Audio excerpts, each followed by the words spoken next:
Pour mettre un terme aux rumeurs qui circulent à travers les réseaux sociaux sur l'abrogation de l'arrêté du 12 février 2024 portant nomination et promotion des agents à la DGRKC par le ministre provincial ayant la fonction publique dans ses attributions, le conseil en communication du gouverneur Martin Poba Solo a tenu à apporter quelques précisions.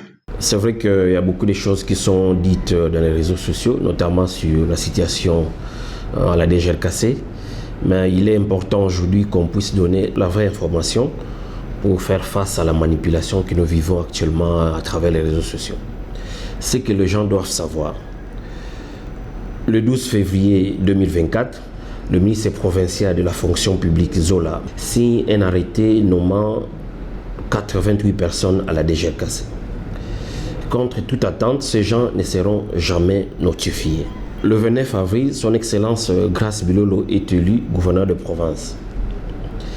Le 7 mai 2024, le président de l'Assemblée provinciale, l'honorable Papi Matezolo, prend des mesures conservatoires. Parmi ces mesures, il annonce la suspension des mouvements de retrait de fonds dans les comptes de la province. Il annonce également la suspension des mouvements du personnel à travers la province. Alors que le président de l'Assemblée provinciale avait annoncé la suspension des mouvements du personnel à travers la province, contre toute attente, le 24 juin 2024, le directeur général de la DGRKC va entamer la notification de 199 personnes.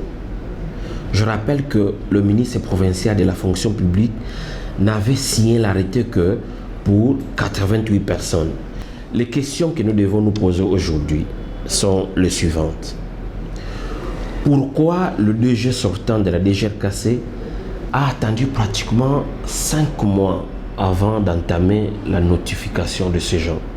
La loi est claire. 72 heures après la signature de l'arrêté par le ministre de la fonction publique, les gens doivent être notifiés. La deuxième question que nous devons nous poser, d'où proviennent les 111 personnes qui se sont ajoutées aux 88 personnes qui ont été engagées par le ministre provincial de la fonction publique. Nous attirons l'attention de la population de ne surtout pas suivre les manipulations à travers les réseaux sociaux. Nous devons attendre le retour du gouverneur de province qui va discuter avec toutes les parties impliquées et il y aura certainement des décisions qui seront annoncées. Vous savez que le gouverneur de province tient beaucoup à la cohésion provinciale et il tient à ce que le climat social soit apaisé.